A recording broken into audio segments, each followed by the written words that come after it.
What's up, everybody?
What's up, everybody?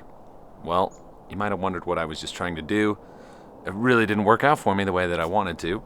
I was digging out my shed. There's about 2.5 feet of snow up the door, and wanted to take a look at what material I actually had in my shed to start out my lawn care season. Now, judging by what I just dug out back there, I'm still quite a ways off, but further, I couldn't get the shed door open because there's about a 4-inch thick layer of ice starting about where the soil is and moving up over the bottom of the door, and I was trying to chip that away, but it really didn't go very well.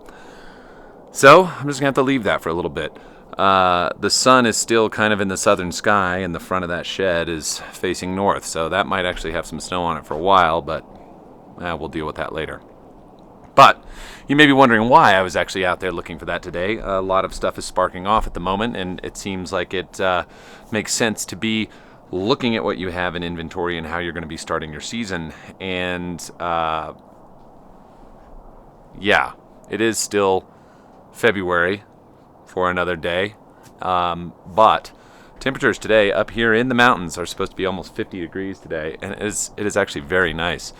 So even this morning, while I'm out shooting this, it's just right in the mid-30s, and it's gorgeous. Now, the valley temperatures are about to change a lot, and so lawn care is really about to start heating up down in Salt Lake and across the Wasatch Front. So we'll be getting down there before too long and seeing some of this good spring green up pretty quickly here. But anyway, so a lot of what we've been talking about kind of across a few of the different channels, actually, between like Next DIY, between mine, between some of the other creators out there, is their sort of early season with their Pre-Emergent, with their other applications.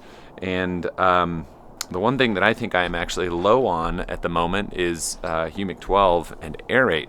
Now, as soon as the snow melts, and I'm talking as soon as the snow melts, I will be out on the lawn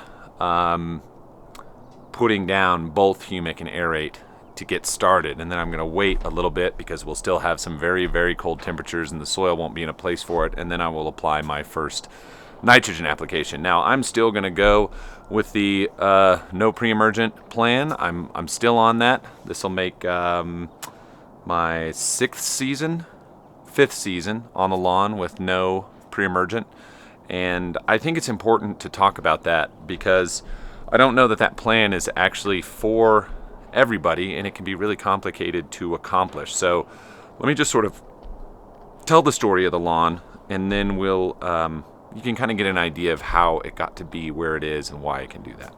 So I bought this house in 2015. That's how long I've been here, and that backyard area was basically like a gravel pit. It had some raised horseshoe pits kind of thing. It was on a pretty steep hill, very rocky.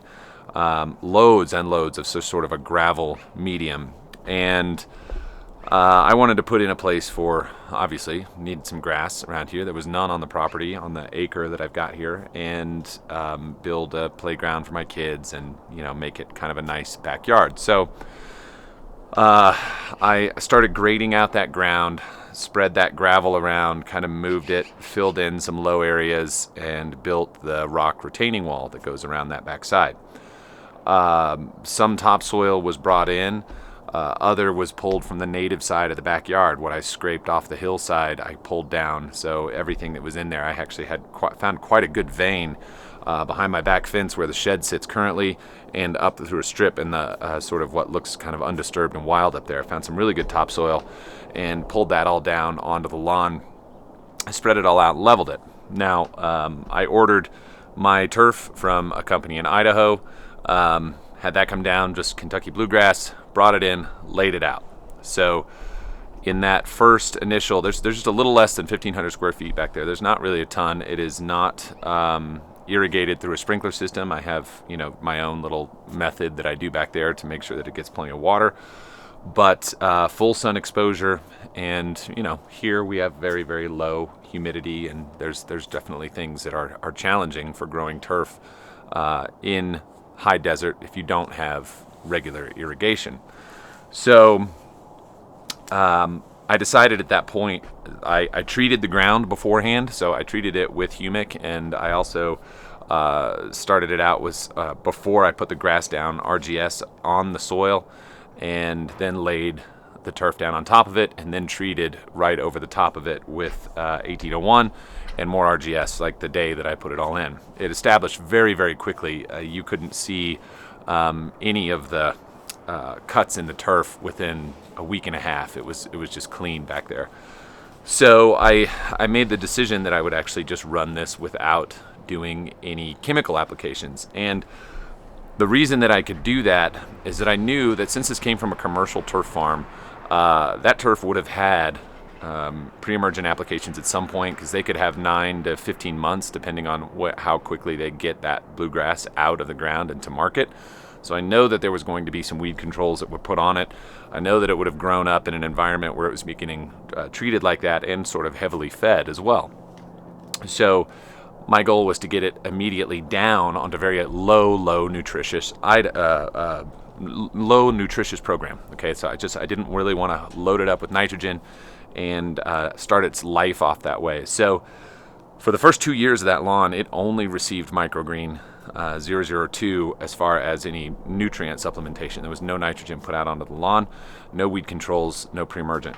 And I knew I had that window. I had that window to really get the soil working for me and balanced out in a good way and get the roots down deep enough that by the time sort of the efficacy and the whatever might have been in that soil with whatever pre-emergents were done, it was just sort of gone. There would have been an opportunity for weeds to grow again, but we kind of outpaced it. But it took me 2 years to do that.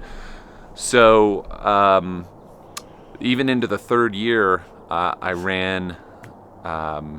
started to do a little bit of 1801, but I was always applying the other biostimulants. I always was getting humic out there, always getting RGS out there, and aerate as well. Those were just steady pieces of my program along with the 002. So I would just sort of do it on a visual basis. There wasn't a program like kind of how I followed last year. If you were kind of coming along with what I did to that lawn as far as burning it and taking it along, those first couple of years I kept the grass really long. It never got cut below about 2.5 inches, and really I kept it at about 3.5 inches, so it just stayed thick and really had a great canopy, so no weeds could get in. And then started with the real mowing program last year and experimented with that to see if I saw increased water usage, which I didn't. A loss of root mass, which it didn't seem to. Now, there was nothing scientific about that. It was just purely observational. And I just wanted to get kind of a good overview of what was happening. Now, in order to maintain that, though, I did feed it more in. So again, if you followed along with what I did last year as far as burning all the long grass off, it was at the beginning of the year, starting to feed it, making sure I was getting weekly applications. All of that went along with building the lawn that I had last year, which I'm really excited to see again. But again, judging by the 2.5 feet of snow that's fairly packed in back there, I've got a little while, even though I'm doing everything I possibly can to get that snow to go away. Melt! Nothing is working. So I really wanted to walk through that and just to give everybody an idea of what they should be looking at and what they could potentially accomplish over time if you were really going for that super thick and dense turf. But so last year, it did take a little bit more in to get things through than it did in years past when I kept it long. I also had to cut it significantly more, which is going to increase the stresses of the grass, to where when I was keeping it long and not really feeding it any nitrogen, I don't have to maybe mow it even once every 10 days or so. It was a long time, but with this real mowing method, I'm having to go every day in the springtime and every other day in the summertime, just because keeping grass at 1/2 inch, it can only grow 1/4 inch to keep it within that 1/3 rule. So there's some extra maintenance, obviously, but it's fun and it's beautiful. So anyway, I wanted to just sort of walk through that and just start everybody thinking about, hey, you've got springtime coming up, taking stock of what's in there. How are you going to start your season? What are you looking at putting down for your nitrogen right out of the gate? I know for me, I will probably start out with a low rate, probably about 1/4 pound of N at the first chance that I get. I'll do that with 1801, and then I'm probably actually going to follow it up within 3 weeks or so of that application with another 1/4 to get everything just kind of fired off and running for the season.